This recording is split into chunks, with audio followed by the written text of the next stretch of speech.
What's up, guys? So here is a short video on acute to chronic. So I got a lot of questions because Paul Fabris just put out a really good post the other day. I think it's a video too, actually, talking about why people get hurt. And it's basically around a concept called acute to chronic. And so this happens when our acute, our today's training or this week's training is way more intense than our chronic, like our previous couple of days of training or previous couple of weeks of training. So an easy way to think of it is this example. Imagine that I every day ran 2 miles every day, so for 7 days, and I did that for 28 days straight. So on average, I would run, an average of 2 miles every day. And now this next week I go into, I say, well, I'm really, much better at running.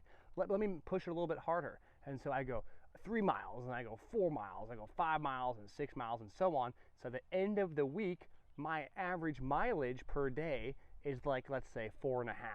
So what's happened, I've taken my work volume and I've doubled it. I've gone from 2 miles to basically 4.5 miles, just making up the math in my head. This is what happens when we have an excessive spike in acute workloads. So that 1 week compared to my previous weeks is way higher than, before. And because of that, my probability of getting injured is higher